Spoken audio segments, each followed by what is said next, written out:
So, hello everyone, and Happy New Year to people. I didn't say it, still I haven't yet say it. So today I will present a work that we do with Rémi Varlot about the authentication through error estimation in quantum key distribution. It was presented last month in GlobeCom, and so in GlobeCom we have a short time to present, 15 minutes. Here I extended a bit more the context because I have more time to present the things. So the agenda of this talk is the following. I will first talk about the context of quantum key distribution. Then I will present the protocol that we designed for authentication in quantum key distribution. I will explain how eavesdropping is detected with our scheme. I will explain also that we need there are some specific encryption that are compulsory. That is compulsory because if you do not do that, there is a possible man-in-the-middle attack by an eavesdropper, and then I will conclude. So about the context of quantum key distribution. So the definition, what is quantum key distribution first? It's a mean of communicating available symmetric keys thanks to quantum physics phenomena, and using for qubits, for example, photon entanglement in the and also the no-cloning theorem in quantum physics. It can use either fiber optics or space links with satellites. What is important to know is that quantum key distribution products already exist. There are some products that are available. I give here an example by ID Quantic. So this is something that exists, but today it's a bit limited with fiber communication. With this kind of product, we are limited at about 100 kilometers of fiber length. There are different schemes for quantum key distribution. First family is the discrete variable quantum key distribution, DVQKD. Here I listed three possible protocols. The first one is BB84. It is the most well-known. It is a prepare and measure protocol that was designed by Bennett and Brassard in their paper in 1984. They produced another version with an additional author, Mermin, which is entanglement-based, BBM92. In 1991, Eckert proposed another scheme, which is also entanglement-based, which is called E91, sorry. So these three examples of discrete variable quantum key distribution schemes. There are other schemes, another class, continuous variable quantum key distribution, and for example, there is the protocol proposed by Grossans and Granger in 2002. And they use the coherent states of optical transmission. Here, the solution that we propose for the authentication of quantum key distribution works with the two first protocols, the BB84 and BBM92. And I will describe a bit in the following slide these two protocols. But first, what I need to describe is the different steps in quantum key distribution. There are 7 steps. The first one is the generation of the raw key using quantum physics. So we will see how it works later for BB84 and BBM92. By processing this step, Alice and Bob will generate a sequence of random bits, the raw keys, and only one part of them will be usable to create the secret shared key. Then the second step is sifting. Sifting is, as you will see, in the sequence of bits that are generated, only on average half of them will be usable to create a command key, shared secret key. And so to do that, what Alice and Bob, to identify them, what Alice and Bob do, they exchange of information about the choice of some axis in terms of measurement of qubit creation, but they do not exchange the values they measure in terms of bits. And if they have the same choice, what they should have is the same. We will see later. What they should have is the same generated bit to create the shared secret key. Then the third step is error estimation. What they do, they the generated key and they exchange on the classical channel the value they measured to check if the values are correct. They should be equal. If not, this means that there are some errors, maybe due to the bad quality of the quantum channel, or maybe also because there is an eavesdropper in the middle. Then, if the error is small enough, they can process to error correction by some classical mechanisms to have this error correction. So, what usually the steps 3 and 4 are mixed together, and this is what is called usually the error correction. But here you will see later why I prefer to split them in error estimation and error correction. Then you have privacy amplification, meaning that if an eavesdropper has intercepted a small part of the key, then there are some ways to amplify the privacy and to decrease the amount of information an eavesdropper has on the shared key down to something very close to 0. And there is also the authentication scheme. So the authentication is that the fact that what Alice and Bob needs to have is an authenticated classical channel to exchange information. And what we propose in this paper is precisely a way to do this authentication that is different from using classical authentication scheme. Usually in QKD, the authentication is supposed to be there for the classical channel, and it is something classical that is used. What we propose is something else. And then the protocol ends with the remaining bits of the raw key that have not yet been used. Sorry, it will produce the new shared secret key. So in the presentation of BB84 and BB92, we will focus mainly on step 1, 2, 3, 6, and 7.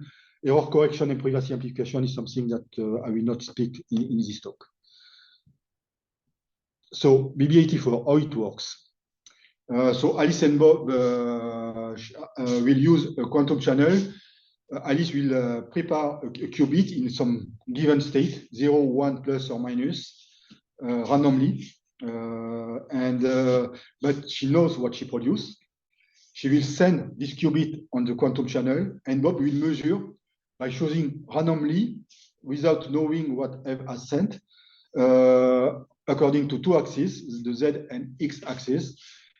And then if it is the Z axis, it will measure 0 or 1. If it is the X axis, Bob will measure plus or minus. This is what is said in the following. So Alice prepare some qubits in 0, 1, plus, minus, and Bob measure according to some randomly chosen axis. The way I encode the information for this paper is that we use 2 bits. The first bit M is the choice of the axis, the measurement axis, and B is the choice of the qubit value. So for Alice, if she prepares 0, 1 or plus minus, then for 0, 1 the value of M is 0, sorry, and for plus or minus the value of M is 1. And if it is 0 or 1, the value of B is 0 or 1. If it is plus or minus, the value of B is 0 or 1. This is what is explained here in the slide. For the measurement, M is directly the choice of Bob axis, Z or X. And so if Bob shows the axis Z. Bob will measure 0 or 1, and the value of B will be 0 or 1. If the choice of the axis is X, meaning that the value of MB is 1, then Bob will measure plus or minus, and the value of the bit, the corresponding bit B, will be B equal 0 for plus or B equal 1 for minus. This is a way of encoding the information. And the quantum of physics rules, what does this rule say? It just says that if the choice of axis M is equal between A and B, Alice and Bob, then they should have the same value for the bit B with 100% probability. But if the choice is different, then in 50% of the cases, the bit value will be equal. In 50% for the other cases, the bit value will be different. This is due to the complementary property of quantum mechanics, meaning that if you choose the same axis, you should measure the same value. But if you choose an axis that is complementary to the one that in which the qubit was prepared, then the measurement is completely random, 50% 0, 50% 1. So we will use, the most of the quantum physics is here, in fact. For the rest, we will use the mathematical model that is in blue in this slide. With the fact that if M is equal, we get the same value of B. If M is different, then 50% it is equal, 50% it is different. After measurement, Alice and Bob communicate through the authenticated classical channel. So they exchange the value of MA and MB without revealing the value of B.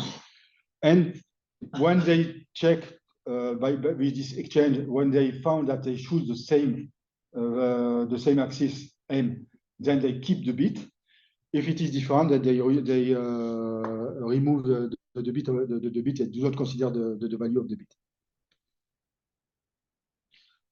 Then, on the part of the remaining bits, they select some of the remaining bits, a very few small part, and they exchange through the classical channel the value that they have measured. What they should have is the same value because of the quantum rules, except if there are some errors, which may be due to imperfect quantum channel, or if there is an eavesdropper in the middle. If there is an eavesdropper in the middle, this will perturbate. The eavesdropper doesn't know the choice of axis of Alice because it is random. So it may do some measurement that will be not adapted to the qubit sent by Alice. And this will change the qubit state. And then Bob, when Bob will measure after Eve the value of the qubit, the value that Bob will measure will not verify BA equal to BB, may not verify the equality of the bit B, even if Bob chooses the same axis as Alice. So this is a way to detect if there is an eavesdropper in the middle. And if Eve is not detected, then they can,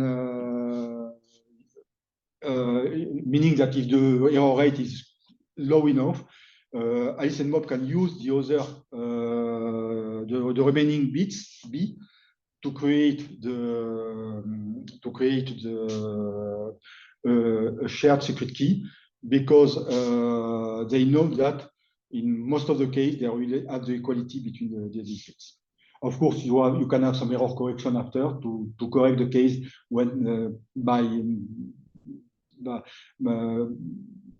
because the channel is not good enough, or because there is a small part that has been eavesdropped by an eavesdropper in the middle, then they can correct this with error correction that I do not speak here. So this is the BB84 protocol. BBM92 is almost the same. The difference is really the physical generation of the raw key. Here, the Alice will not prepare a state and send it to Bob, you will have a creation of a pair of qubits that is in Bell state, Bell pair, EP, and the 2 qubits are sent, one to Alice and one to Bob. So the Bell pair is has this value in the Hilbert space. This value simply means that if the qubit is in state 0 for Alice, then the other qubit for Bob should be 0. If it is 1, then the other qubit should be 1. But you have 0, 0 or 1, 1 with probability the square of the real number in front of it. So 1/2 and 1/2. And what is interesting is that if you do the calculation in the Hilbert space, this is also equal to the second part of the equation. So it is 1/2 plus plus or 1/2 minus minus. This is a property of this state, and we use this property to create the shared secret key between Alice and Bob, because what Alice and Bob will do is they will both measure. They will both choose randomly an axis, but independently. So the choice of the axis by Alice is independent from the choice of Bob. So they may choose sometimes the same axis, sometimes a different axis, with 50% of probability. And the encoding is the same as the encoding we have for Bob with BB84. So the choice of axis Z means that the value of the bit M is equal to 0. The choice of measurement axis means that the bit M is equal to 1. And 0, 1 correspond to 0, 1 for the bit B, and plus minus correspond to 0, 1 for the bit B for the other case for the axis X. And the quantum physics rules are exactly the same as BB84. This is what is interesting. So, and this due, again, there is the idea of complementary of measurement, but mixed with the idea of entanglement. This is because we have this integral state that we have this property. But at the end, what we have in terms of creation of bits MA, BA, MB, BB is we have exactly the same rules as BB84.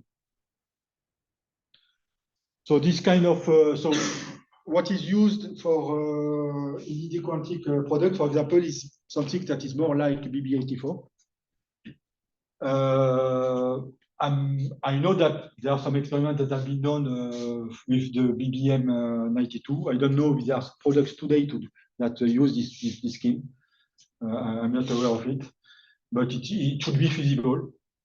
And what is most interesting is when we are talking about quantum networks and quantum internet, because quantum networks, as I already presented it in another presentation in ATLINX, it's something. The role of quantum networks is to create bell pairs between end nodes in the network, and so these bell pairs can be directly used for QKD application using the BBM92 protocol to create a secret shared key between Alice and Bob if they are in remote nodes in the network.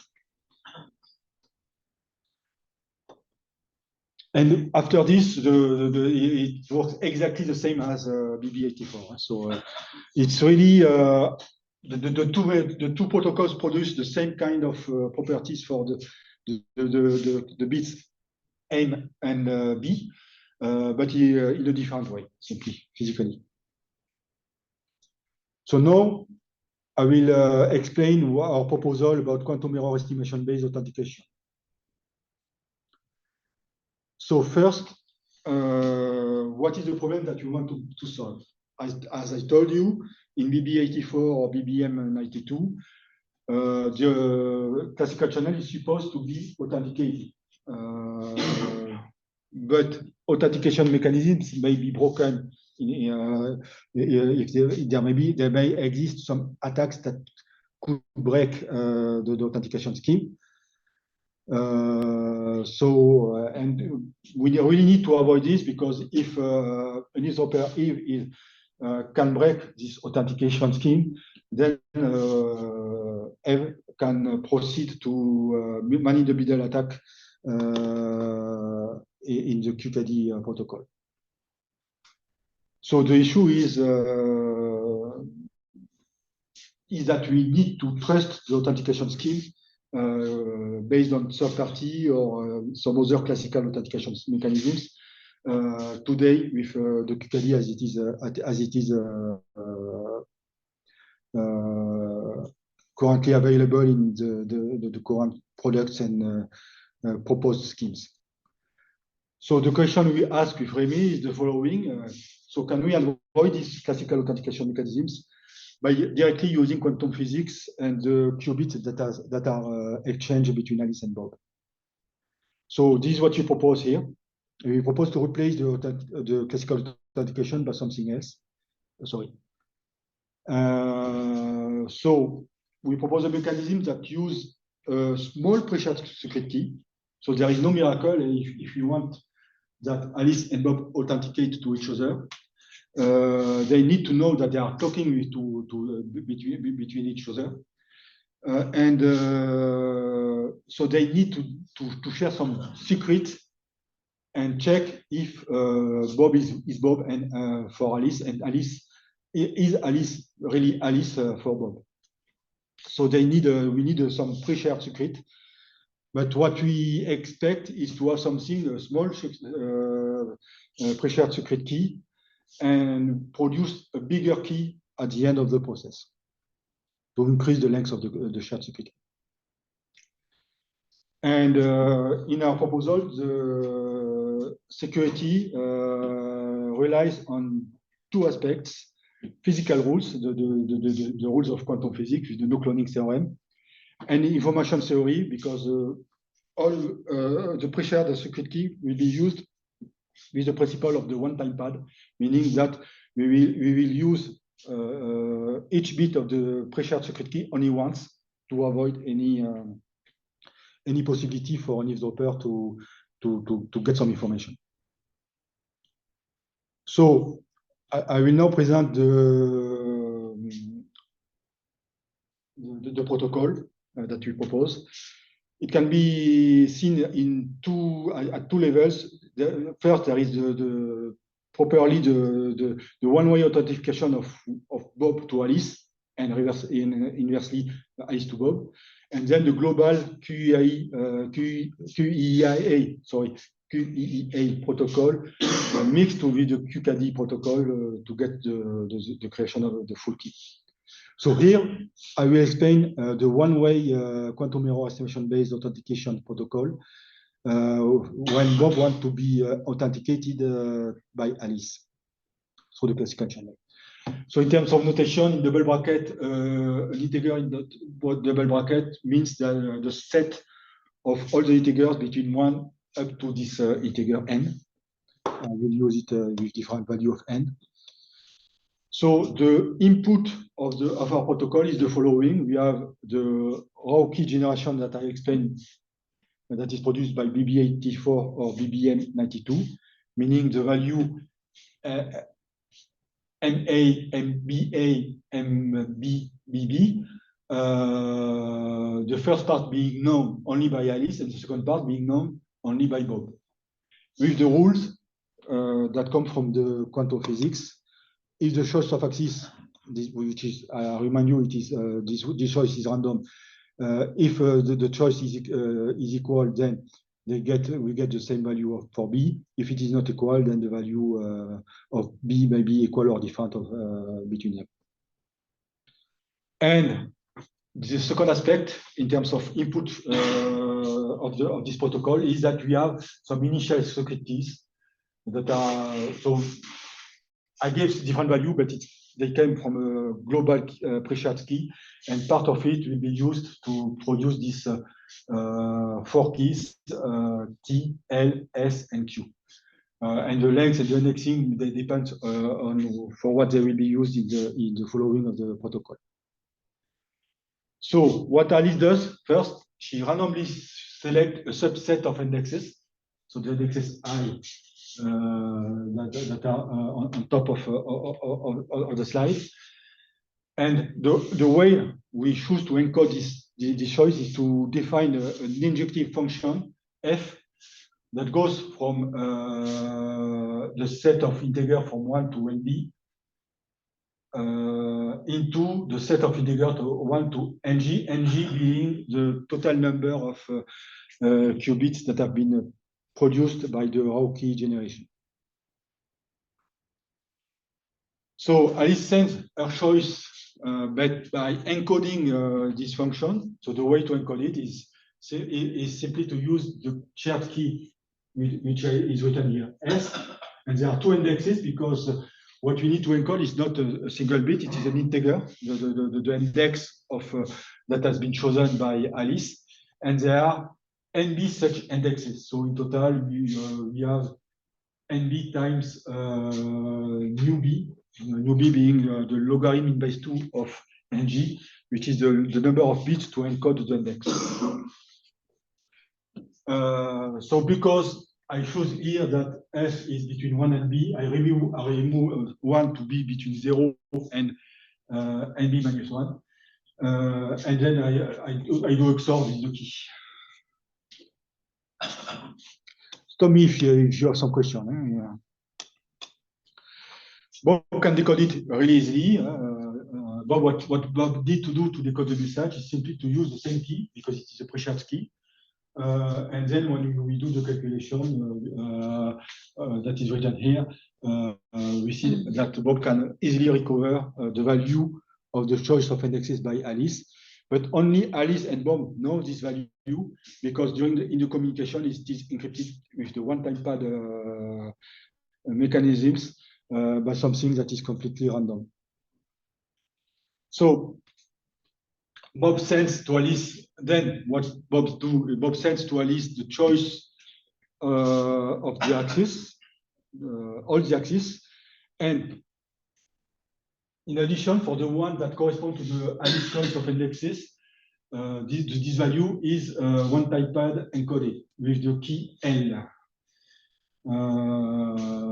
For the other ones, there is no need to encode it.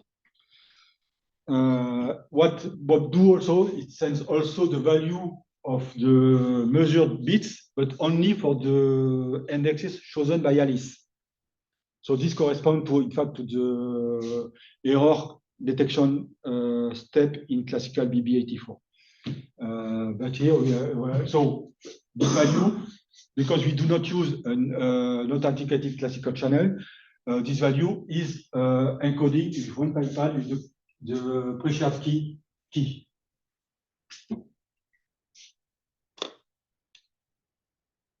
So Alice can decode it, decode the value for her choice of indexes.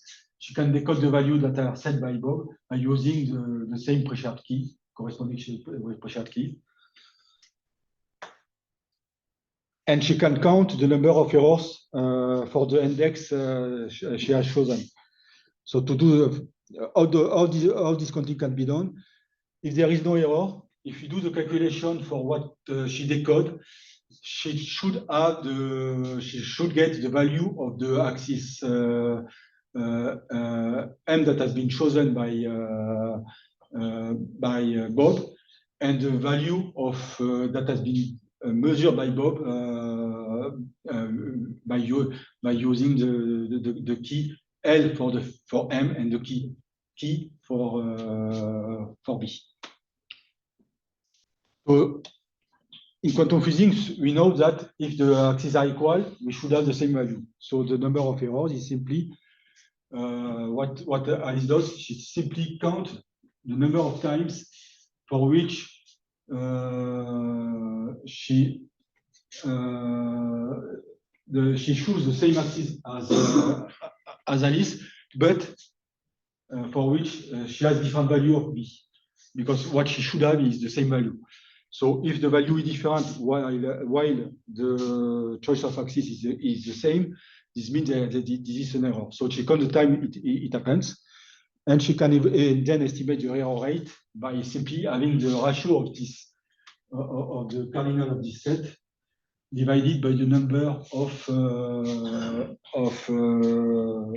qubit of the number of indexes she has chosen for the exchange in the classical channel. So to end this one-way QEEA protocol, she just sent the number of errors she measured, but again by encoding it with one typepad using the fourth key, which is the key written with the letter Q. Okay. I remember the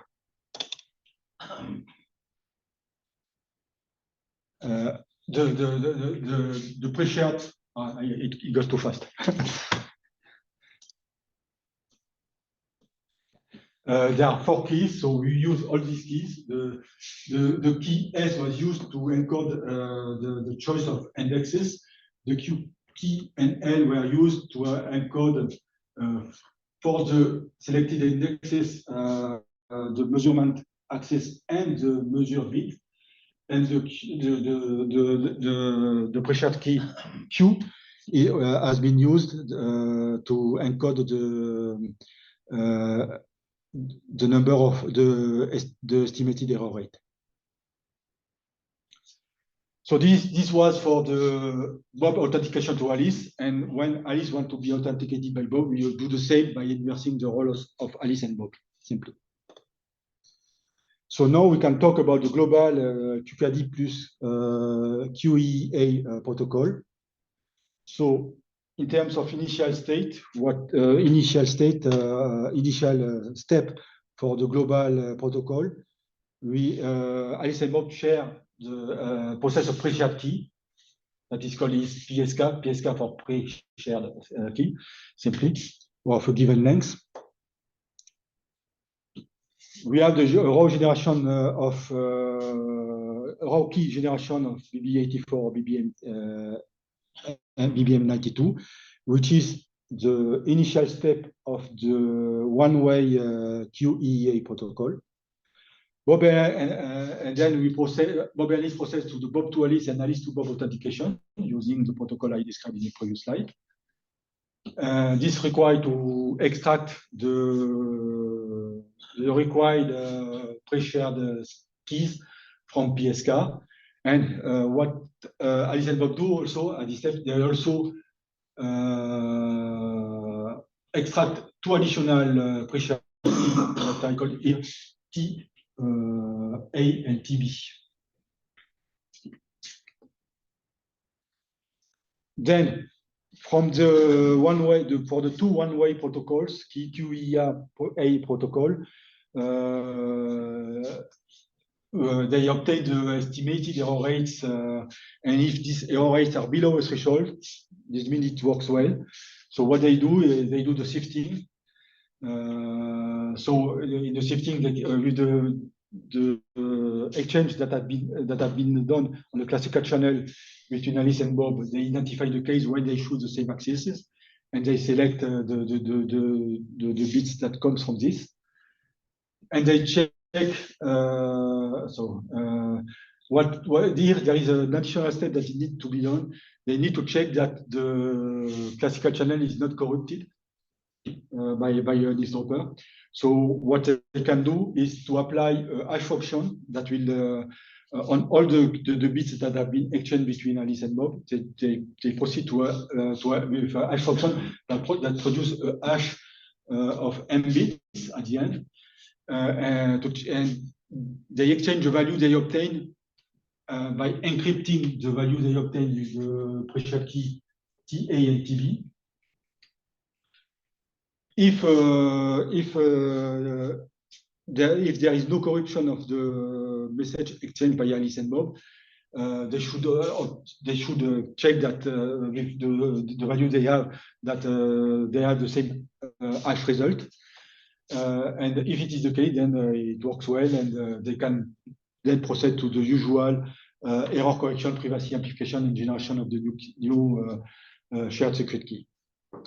If not, For example, if the threshold, one of the threshold is not respected, the QKD process fails, and so there is something wrong. Either the quantum channel was too noisy, or either there is an eavesdropper in the middle. So they need to abandon the QKD protocol. And what is important, it is a kind of drawback of solution we propose, but there is no way to escape from it. They cannot reuse the pre-shared key. So the pre-shared key that they used has been wasted in that case. So I'll just check why I still have some time. I will now explain how eavesdropping is detected with our scheme. So what we suppose, so we need to understand what Eve can do. So she can do everything on both the classical and the quantum channels. So she has the full power. She knows how the protocol works. She knows the parameters. She has unlimited classical and quantum computing resources. She can read and modify any message sent through the classical channel. And she can intercept, measure, and replace any qubit sent through the quantum channel. So she can do everything on the quantum and classical channel. What she cannot do is to go beyond the physical limits. So there are some theoretical impossibilities of quantum physics. She cannot escape from this. For example, there is the no-cloning theorem. She cannot duplicate a quantum state. This is something that is forbidden by the laws of physics. And she has no access of information stored by within Alice and Bob premises. This is something also important. So we suppose that where Alice and Bob are, the location where they are, everything is protected, and Eve cannot go inside to get some information on what Alice and Bob is doing inside their premises. So with these processes, Eve cannot get any information, useful information, without being statistically detected. Because any information that could be potentially useful for Eve is encrypted with one typepad with the pre-shared key. And so the consequence is that the bit she has, or the measurement she can do on the qubits is purely random, in fact, and will be probably probabilistically detected by Alice and Bob with the QEEA protocol. There is a statistical each time Eve try to intercept and do something on the qubit that goes through the quantum channel, for example, the probability to detect this is at least 25% by the physical rules. So now I will speak a bit about how to dimension this protocol to make it work correctly. So the first idea is how to define the threshold to which we will compare the estimated error rate in order to know if Alice and Bob can go on in the QKD process, or if they should stop because the error is too high. So this can be so what we want is to be able to detect if the probability of intervention of an eavesdropper is greater than a given threshold theta. We want to be able to detect that the estimated error will be higher than a given threshold, and you want so threshold theta, and we want to define the value of theta in such a way that having the probability to have an estimated error rate below this value eta when the eavesdropper intervention probability is higher than theta is smaller than the very, very small probability epsilon here. And so if you look at this, the probability distribution is something that looks like a Gaussian. It's not a Gaussian, it's a binomial, but it can be approximated with a very good accuracy with a Gaussian distribution. And what we want is to evaluate. So if you have a threshold eta here. We want to. So I will show it more for the people online with my mouse.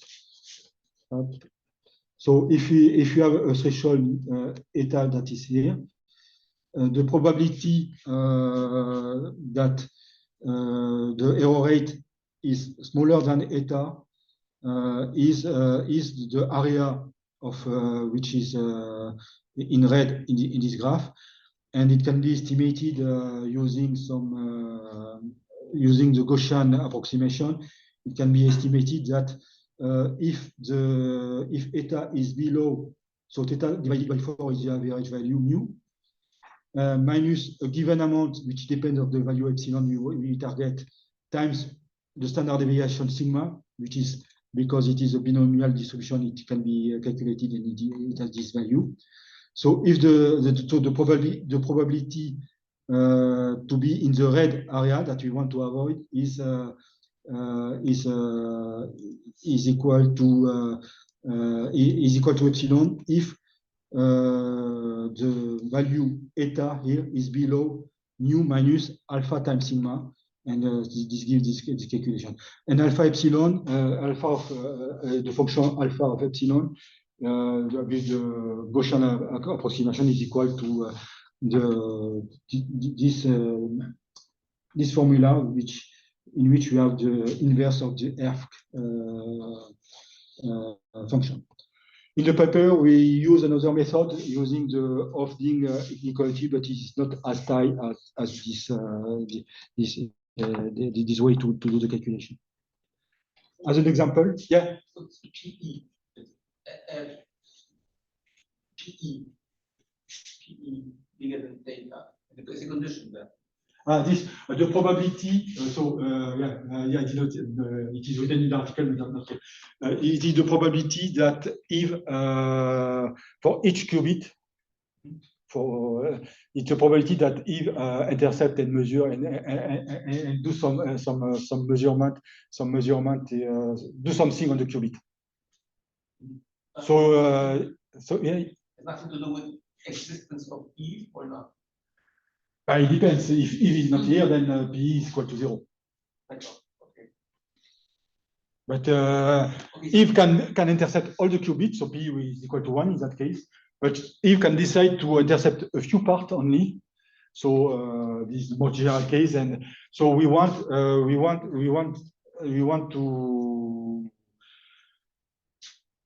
to allow some intervention of him that is small, because the error may also come from the problems of the quality of the quantum channel.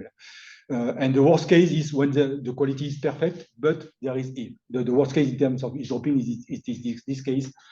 And so this is why we choose a case in which Eve decides that, for example, in 10% of the case, she will intercept the qubit and do something.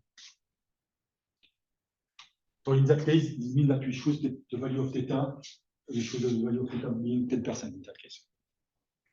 So PE is the probability that if does something on a qubit, so you have a given number of qubits, so on average, 10% of the qubit will be manipulated. So it's on average, you have some fluctuation, and all these calculations here with the approximation of the binomial distribution by the Gaussian probability distribution is taking into account this fluctuation. So in this example, so if you apply this formula for the case you want to, so 10 to minus 15 is a very, very small probability. It's almost never happen. So the calculation for the alpha value gives 8, which is very close to 8. And if you have 16,384 qubit in the raw key generation, and if you fix a threshold theta of 10% for the probability of intervention of F, then we need to fix a value eta that is lower than 0.006 to 5.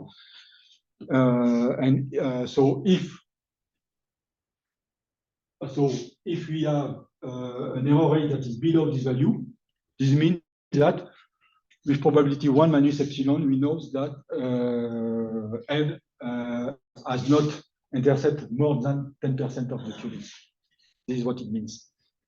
So it's a way to set the value of the threshold that we didn't give this value in our protocol, but it is a way to fix this value to ensure some probabilistic detection of Eve intervention. So can I understand this as theta is a probability? That's what I think exists, the probability of existence of Eve, of doing something wrong. No, theta is a threshold. Theta, we suppose that what is the probability related to Eve is PE. Yes. And we want to be sure that, so we want to be sure that PE is below 10%, almost sure. So what you want to ensure is that if PE is above theta, 10%. So meaning that I think that the probability of being Eve is bigger than something that. I do not follow what you say, sorry. So is this like PE, it's what I estimate is the probability of existence of Eve. No, PE is a parameter. It's not something that we estimate. What we estimate is this. We estimate this, and we want to, and we compare this to what we estimate to some parameters that we want to fix the value of it to ensure that if. What is this PE? How do we fix this PE? PE is a parameter of the reality, the real system. Meaning that if decide to my feeling is that there is Eve somewhere there. That's why I believe it's PE. Is this thing? PE is according to my feeling, then there's probability of being Eve somewhere in the middle, and my PE is not the probability that we have Eve or not. PE is the probability of intervention of an eavesdropper, Eve. Okay, so we have Eve. She may decide to not intercept anything, so it will be P equal to 0, or she may decide to intercept a qubit with some probabilities. Maybe if you know, Rémi, how to explain it differently. I think the idea is there's a chance that the signal has been tampered with. This is generally speaking, it could be Eve, it could be the fiber, which is altered it. And so what we're saying is we want to ensure that that has not occurred with high probability. No, sorry, that has not occurred. We want to bound the probability that has occurred. So this is sort of, I don't know if it's Bayesian. Despite of the fact that something might be wrong, I still have good chance of guarantee of not reliable, good probability of small error probability. I'm reliably communicating. Despite of the fact that P is of some level. Basically, we want to bound the probability that it has been tampered with, and since there's a gap between what we detect and the fact that it's been tampered with, we've got that randomness in the middle. This is basically saying, how do I bound? How do I bound the probability that it has been tampered with, given my observation? It's sort of a perspective. Okay. Maybe we can discuss this after if you want a bit more. So, okay, I said that P is not something that you estimate. No. From what you explain. The only estimation is E hat. It's the only estimation.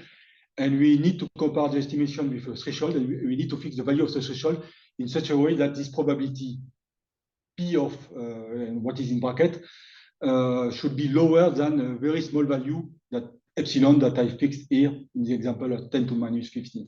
But I needed additional information so as to believe that P is bigger than something, rather small enough. Because PE bigger. The idea is we want to avoid the cases where there's too much tempering. So we want to know that the probability, so we're going to accept the communication if E hat is smaller than E. Yes. And what we want to ensure is that that is going to happen rarely if PE is too big. Okay. Is it? Yeah.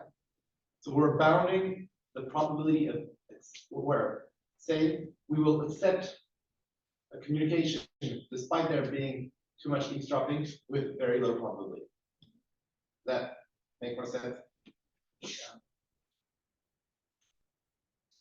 PE greater than theta is, in fact, there's too much eavesdropping. We should be rejecting it. E hat smaller than theta is, we are accepting it.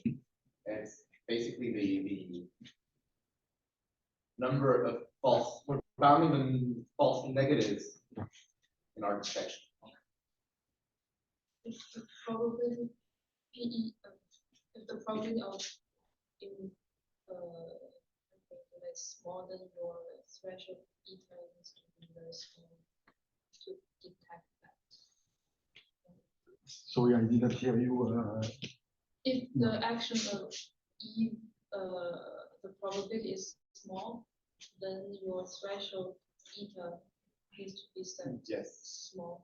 Yeah. So That we have a step where But PE is really a parameter of, it's a choice for Eve. She can choose to intercept all the qubits, then PE is equal to 1 in that case. But she may choose to just intercept a small part of the qubit, so PE will be smaller.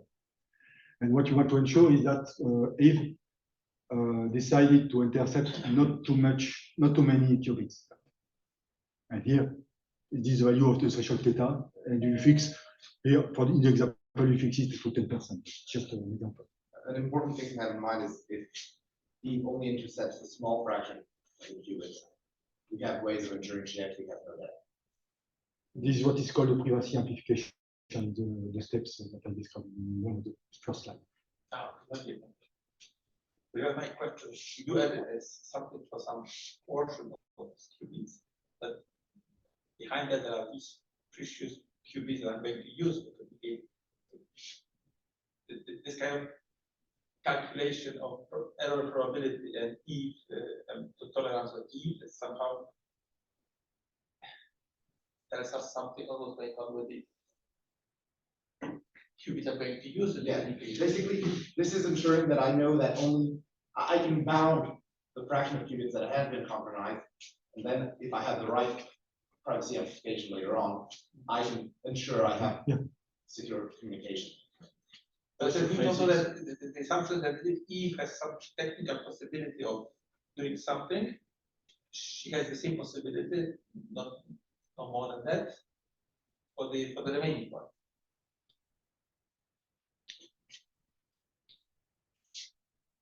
If the problem is if Eve tampers with some of the qubits, we can see it.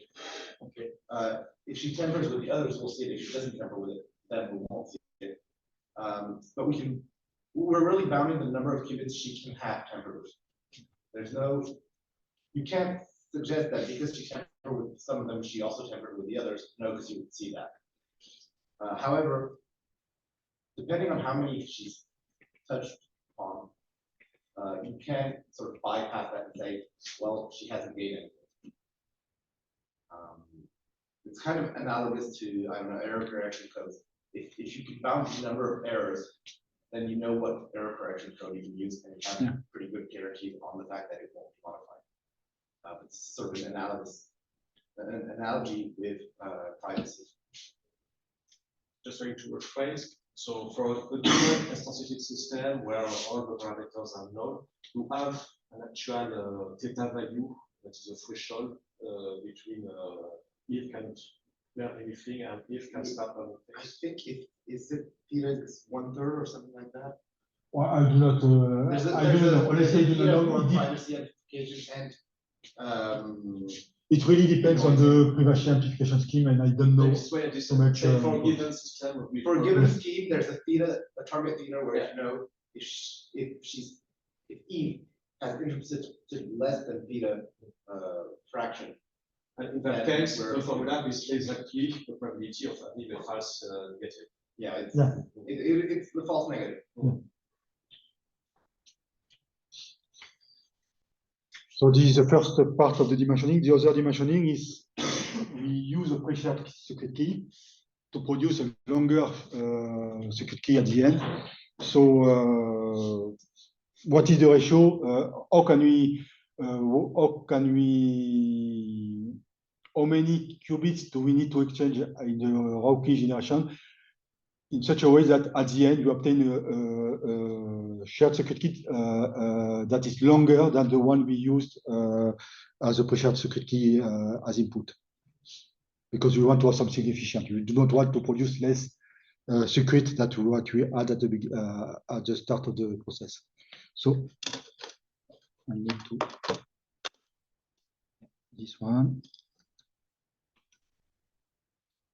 So the pre-shared circuit key, depending on the parameters that, so there are different parts of the pre-shared circuit key that are used for different purposes.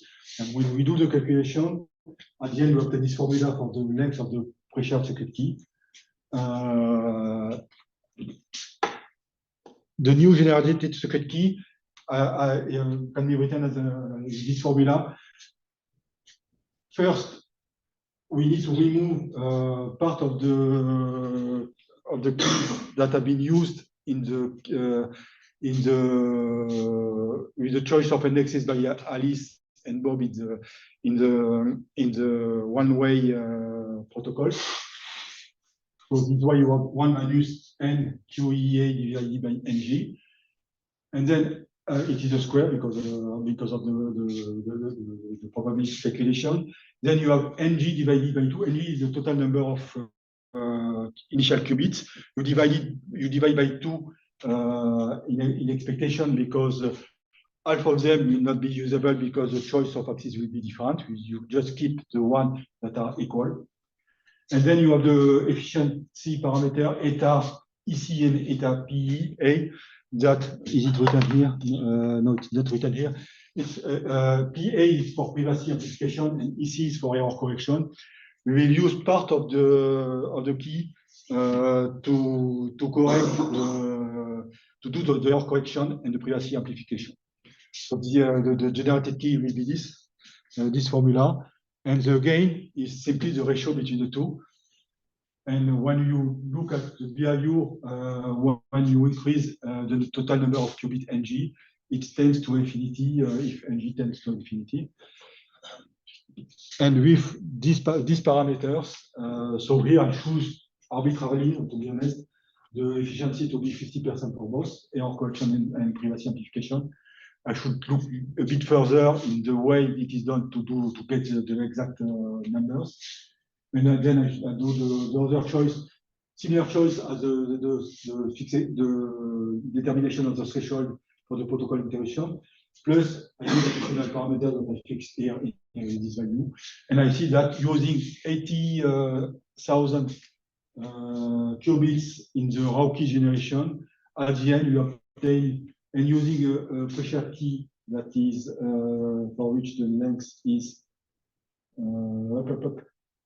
so sorry, there is a calculation for the pre-shared key length. If I have Ng equal to 80 million qubits, the number of pre-shared key will be a bit around 1 million, a bit less than 1 million, and the efficiency will be a bit more than a factor of 10, meaning that I will produce on average a key, a pre-shared key that will be 10 times longer than the pre-shared key that with which I started. And what is interesting is that, so I have a key that is longer. I will keep a part of it to proceed to the future QKD protocol, and the other part, most of the created pre-shared key will be used to encode, to encrypt any message I want to encrypt in the classical channel as well. So I think I will stop here. Well, this one is my variable d'adaptation. So just a few words about it. I will not go into details.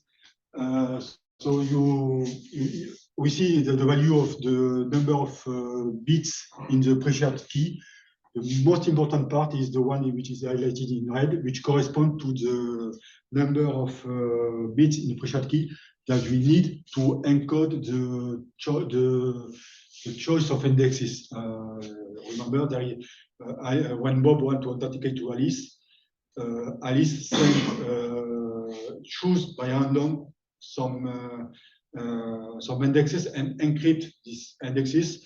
And the number of bits is what is in red. It is the most important part in the value of the length of this pre-shared key. So the question is, can we avoid it? Can we transmit this without encryption?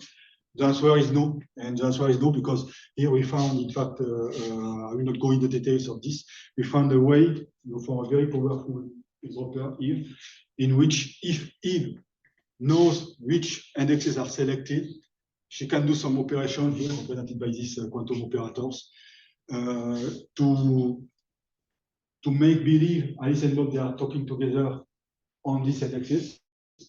And for the other indexes, she can just intercept this and make Alice believe that she is Bob, and make Bob believe, Eve can make Bob believe that she is Alice. So this is a man-in-the-middle attack that is possible when if we do not encrypt it. So there is no way to improve our protocol by decreasing the number of of bits required in the pre-shared key, because the most important part is really necessary. If we do not do that, we found a man-in-the-middle attack. So one type by decoding of the choice of indexes is required. So to conclude, also I will go fast on it.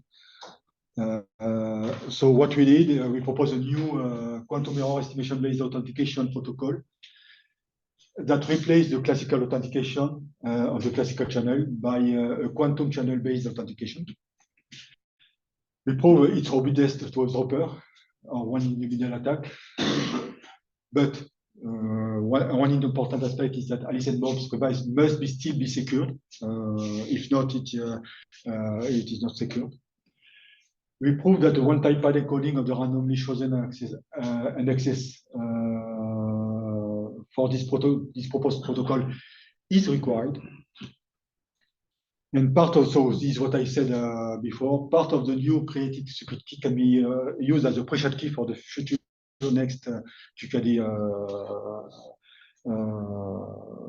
processes to create the next secret key in the future. What we could do for future work, experimentally, we could test this protocol via existing QKD systems. We could also adapt this protocol to other QKD protocols. I'm thinking about the one, the E91 that I didn't describe, or can we adapt this to continuous variable QKD? For the moment, I don't know. This can be a future work. And that's all. There are just here references for the BB84, BBM92, E81, and GG02 QKD protocols. The reference CL08 is a paper that describes the different steps that are required within the QKD protocols. And there is one book that is interesting to get a lot of information about all what is quantum, all the quantum technologies. So thank you for your attention, and thank you for the questions.